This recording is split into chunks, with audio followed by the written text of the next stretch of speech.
All right, guys, Summit, welcome back. We are so excited to be with you tonight in kind of a certain way. I don't know. We're just excited to worship alongside you guys tonight. I want to challenge you and encourage you. Maybe these are songs that you can sing with right now. Maybe you can just be in your room belting these out.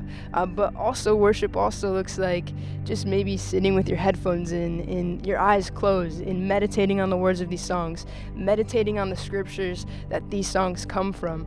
We don't want this to just be a recording. We don't want it to be just a part of the service. We want to worship with you. We miss you so much, and we are just so excited that we get to do this with you. So please join in. Please sing along. Please worship with us from your heart. We're really excited about it, and we just want you to be a part of it. So.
know you guys know this song, so come on and sing it with me.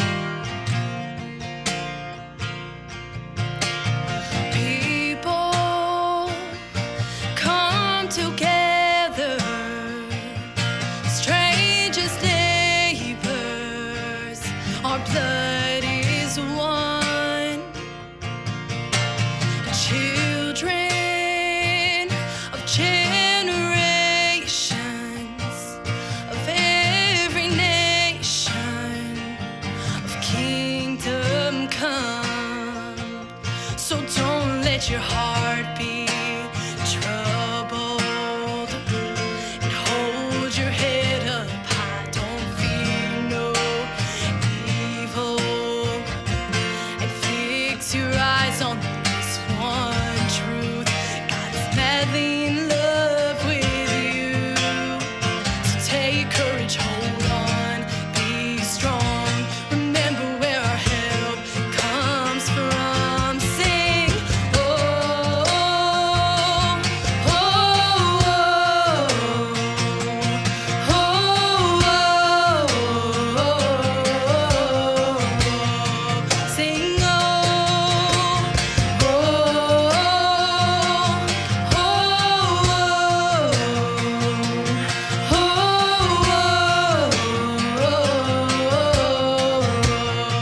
Jesus, our redemption, our salvation is in His blood. Come on, sing it. Jesus, light of heaven, friend forever, His kingdom come. So don't let your heart be troubled, and hold your head up high. Don't fear no evil. Fix your eyes on this one truth: God is madly in love with you. So take courage, hold on, be strong. Remember where our help comes from. Oh, oh, oh,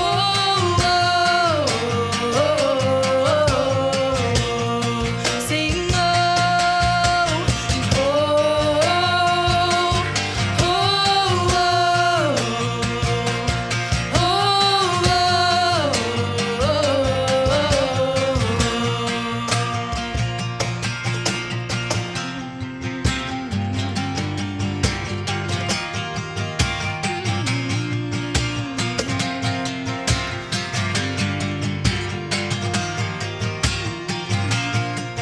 swing wide, all you heavens, let the praise go up as the walls come down.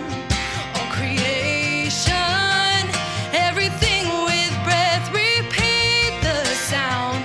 All His children, clean hands, pure hearts, good grace, good God. His name is Jesus. Swing wide and swing wide, all you heavens, let the praise go up as the walls come down.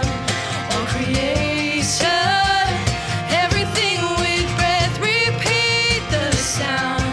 All His children, clean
Hey guys, thanks for joining with us.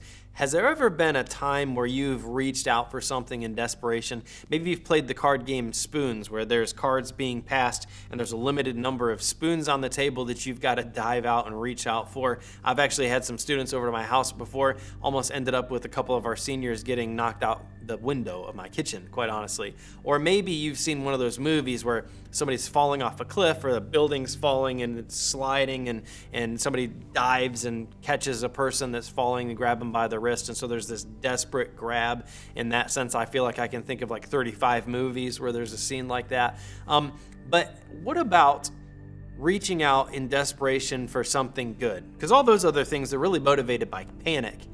When we look at the life of Joseph, Joseph made right decisions, but it wasn't that he stumbled into them accidentally. It was that he pursued them in like desperate way. I mean, just desperately reached out and as quickly as possible pursued what was right. And I want to take a look at a portion of his life today because if we don't do things the way that Joseph did, you and I are going to find ourselves tempted by things and falling to them repeatedly. Joseph had some things in his life that enabled him to pursue righteousness, but to do so with a desperate passion. And that is why he ended up being so successful in the things that he pursued in life. So I want to take a look at his life because it's my desire for my life. I would love to get to a point where doing right is a knee-jerk reaction. But I think sometimes we allow ourselves to be put to a crossroads and we kind of think about it and we have to really ponder, do I want to or do I not? And that wasn't the case with Joseph, but we're going to pull some things from his life and say, okay, how did he get to where he was and why did he make the decisions as passionately and as quickly as he did? So Genesis chapter 39, beginning in verse 1, it says, "And Joseph was brought down to Egypt, and Potiphar, an officer of Pharaoh, captain of the guard, an Egyptian, bought him out of the hands of the Ishmaelites." So he's in slavery and he's been purchased, which had brought him down thither. "And the Lord was with Joseph, and he was a prosperous man. And he was in the house of his master, the Egyptian. And his master saw that the Lord was with him, and that the Lord made all that he did to prosper in his hand." So he gets sold as a slave, but it really begins to seem like Joseph's life is turning around, like the circumstances are being reshaped in Joseph's favor. But then we get to verse 7, it says, "And it came to pass after these things that his master's wife cast her eyes upon Joseph, and she said, 'Lie with me.'" Now, Egypt, you have to understand, was a very sexualized culture. I know you've maybe seen on the History Channel hieroglyphics and you've seen paintings and things on the insides of pyramids where you get an idea, feel for the Egyptian culture. Believe it or not, there were a lot of X-rated hieroglyphics out there that archaeologists have discovered. And we know that the Egyptian culture was a very sexualized one. So as far as what this woman does in reaching out to Joseph and saying, "Hey, sleep with me," that really wasn't outside the norm for their culture, but it doesn't change the fact that it was outside of the bounds of what God wanted for Joseph's life, and that what she was requesting and begins to demand was in fact something that was actually wrong. We've all faced temptation. We've all unfortunately had that whisper in our ear to do something, to think something, to go somewhere, to say something that we know we shouldn't, and we fall into it. I know if I'm being honest, there have been times where, if we talk about temptation as a whisper, like it wasn't even done talking, and I'm like, oh yeah, I'm in. There's the times where we fall to temptation, it's like willingly and quickly, which is, it's sad and it's shameful, but in order for us to conquer those things, you got to do things like Joseph did, because this woman here most likely was a pretty attractive woman. This guy he's a higher ranking dude. So he's got his, if we could say it this way, his choice of potential spouses and mates for his life. And so undoubtedly, this wasn't like, it's easy for me to say no because she's totally not my type. That wasn't what fueled Joseph's ability to desperately pursue righteousness. So let's look at verse 10. It says, "And it came to pass as she spake to Joseph day by day that he hearkened not unto her, to lie by her or to be with her. And it came to pass about this time that Joseph went into the house to do his business, and there was none of the men of the house within. And she caught him by his garment, saying, Lie with me. And he left his garment in her hand and fled and got him out. So day after day, this woman asks him to sleep with him, and then she physically grabs him. Now, I don't know that too many people, quite honestly, have faced temptation this severely. I mean, this is about as direct as you could possibly get, to have somebody actually physically grab hold of you and demand that you follow through and that you fall to a certain temptation. But Joseph says no. And the reasons why Joseph says no are the only reasons why you will ever be able to say no and survive the temptations that you are going to have thrown at you and the temptations that I have thrown at me. And I get it. We have this sense that only some temptations are really all that bad. We have this sense that, like, I'm tempted to do some stuff. It's really not that big of a deal. But then there's these bigger temptations over here. And as long as I avoid the big ones and sometimes engage the small ones, it's not really that big of a deal. But I want to remind you that there is a thoughtful intent behind every temptation. And behind every temptation is a desire to ruin you. Whether it's in small ways or big ways, the path is the same. And so we have to be careful, we have to be cautious, and we have to try to avoid. It says in verse 12, she caught him by his garment, saying, Lie with me, and he fled, and he got him out. He is so desperate to get out of this situation that he really, it's almost like he gets physically aggressive in a sense. It doesn't attack or harm her, but he's aggressive in the sense that he dives out of his outer coat to try to get away. And there's several points that in Joseph's life that all lined up that enabled him to be successful. And I have to tell you, you and I will not be successful at fighting temptation unless these things are present in our lives as well. It's almost like these things are the key to fighting temptation successfully. Looking back at verse 38, it says, But he refused and said to his master's wife, Behold, my master wotteth not what is with me in the house. In other words, he doesn't know what you're proposing here. And he's committed all that he hath into my hand. There's none greater in this house than I. Neither hath he kept back anything from me but thee, because thou art his wife. And I love the fact that Scripture records this, because you get to see almost the behind the scenes of what Joseph is thinking. And see that Joseph he's a normal guy, but he's reasoning his way through this. And he's going, you know what? Your husband has been very gracious to me. He's been very good to me. And he's given everything in the household to my charge. Like I'm responsible for all these things, even as a servant in your home. And the one thing that he has not given me charge of is you. So I can't do this. I can't engage in this. But listen, one of the things that Joseph did is he learned to count the cost. And you can see him doing that. He's weighing this in his mind, and he's going, you know what? What I've been given, the trust that I've been given, it's not worth it for me to sacrifice. And listen, it is so intensely valuable to my life and to yours that you and I learn to truly weigh the cost of temptation. Recognizing that the true cost of a decision is so incredibly important. But let me say this, that cannot be your only consideration. Because the reality is, eventually, no matter what the cost, when you begin to look at it long enough, you'll be willing to pay the cost. Because you can always convince yourself, I know this is the cost, but you know what? I won't have to pay it if nobody finds out. Or you know what? Given these other circumstances, if all this plays out, then I would be willing to pay that cost. Weighing the cost, it has to work in conjunction with what Joseph's heart is here. It says in verse 9, there's none greater in this house than I, neither hath he kept back anything from me but thee, because thou art his wife. How then can I do this great wickedness and sin against God? See, he didn't just count the cost. He remembered that God, his creator, was always watching and that God was present. Do you understand? Think of this. Every sin is actually an unspoken statement of disbelief in your creator. Let me explain it this way. Let's say that you were to come over to my house and I'm doing some construction, and you see a wall that's bare. The drywall's been pulled off, and one of the wires is exposed. And I tell you, don't touch that wire because it will electrocute you. And you walk over to that wire, you grab hold of the wire, and of course it electrocutes you just as I said that it would. What you did by disobeying my direct command to you was one of two things. Number one, you believed what I said, and it was a direct rebellion against what I said. In other words, I don't care what you're telling me. I'm going to do it anyways. Or you, by your actions, called me a liar.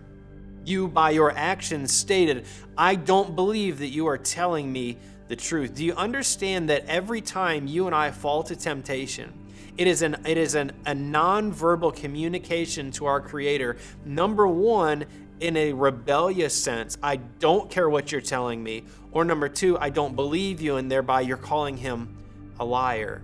And so when Joseph weighed the cost, he also recognized God as my Creator is watching me. He's paying attention to what I'm doing. And so it's important that I make the right and wise decision. You have to weigh the cost knowing that God's present. Weighing the cost but divorced from God, you will always look at the cost and eventually come to the conclusion, yep, I'd be willing to pay it.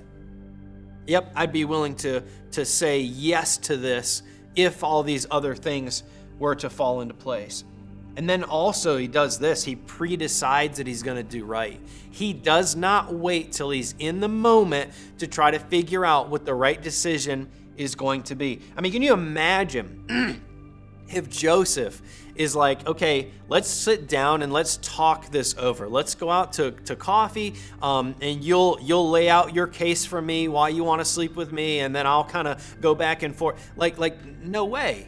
That would be absolutely absurd. Listen, because it's never a good idea to wait until you feel the full emotional press of a situation before you determine what's right and what you're going to do. Joseph in this situation did not get into this woman's eyes and stare and go, yeah, well, she is really good looking, and the things that she's saying really are enticing. He did not allow himself to feel the full weight of that sort of pressing into his life before he said, yeah, I'll do it or I won't. He had decided beforehand, regardless of all that stuff, this is the decision that I am going to make. Listen to me. You'll never say no to temptations if you don't love something else more. I want to say that again because I want that thought to kind of sink in. You will never say no to temptation unless you love something else more than you love that thing you're being tempted with. That statement, man, it's worth considering for a while. Do you know why? The reality, do you know why people don't say no to pornography? It's because they love it. Do you know why people don't say no to theft and to drugs and all these other things that people are tempted with? It's because at our hearts, at the core of our heart, we love those things. And there's nothing else in our life that we love more than that thing. And as a result, we say yes. You see, Joseph had a love for God that overrode his feelings, that overrode this woman batting her eyes at him, grabbing him by his coat.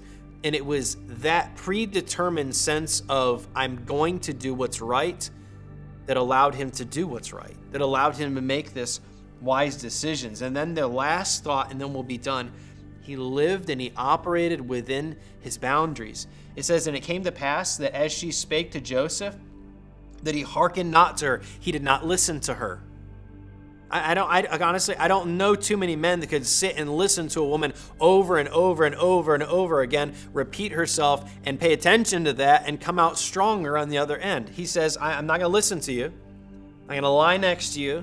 It says, or to be with her. Listen, all of these things have to be in place in order for you to passionately pursue and desperately reach out for what is right. Otherwise, you're not going to have the motivation or the desire.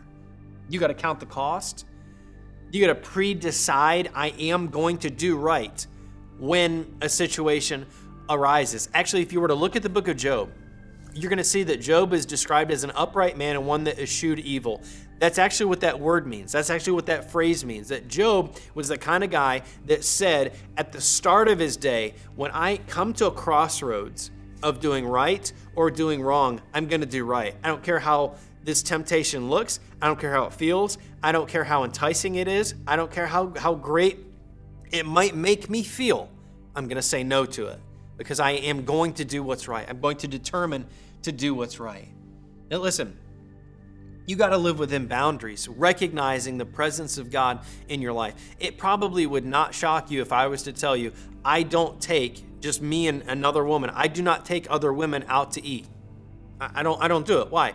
Because it's a boundary that I've established in my life. They say, well, it's kind of ridiculous. But the reality is it's not ridiculous. And the reality is that I've got a lot of boundaries in my life, things that I will and I will not allow myself to do, things that are just completely off the table. I want you to ask yourself for just a moment, as you're wrapping up this video, what are your boundaries in life?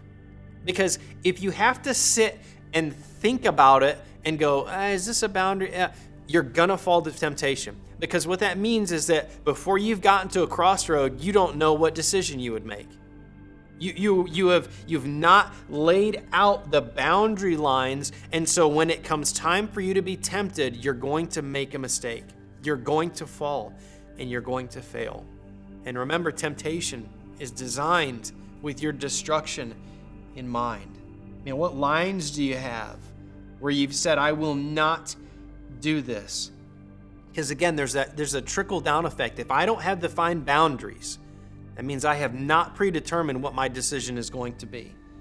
And let's just kind of use Joseph's life to consider how that would play out, right?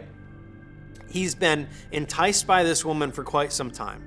She grabs him by the coat, and in the moment of her grabbing him by the coat, he begins to weigh the pros and cons in his mind. Like, not a good situation. Like, undoubtedly, his flesh, this is a tough situation to get out of unless he's determined before he gets in it.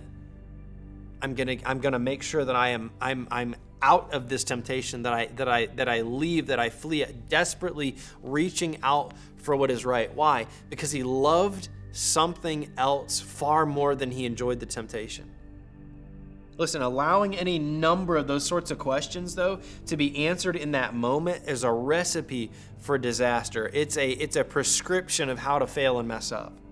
But he didn't, because he passionately pursued right. He desperately reached out and grabbed onto what is right. As we close, I'm going to pray in just a moment, but I want you to be considering, what are some boundaries that you have in your life, in your relationships, in what you look at online, and the things that you listen to, the movies that you watch, the things that you'll say, the things that you'll allow your mind and heart to focus on. What lines have you drawn where you've said, I will not go here? Because if you don't have those boundaries, temptation is going to have its way in your life. Let's pray. God, thank you for your word. Thank you for giving us a recipe of how to fight temptation desperately and passionately. And God, may we learn to love righteousness and learn to love doing what's right far more than anything we could love that we might be tempted with. God, I pray that you would protect us, help us to establish boundaries that honor you. For it's in your name we pray. Amen. God bless.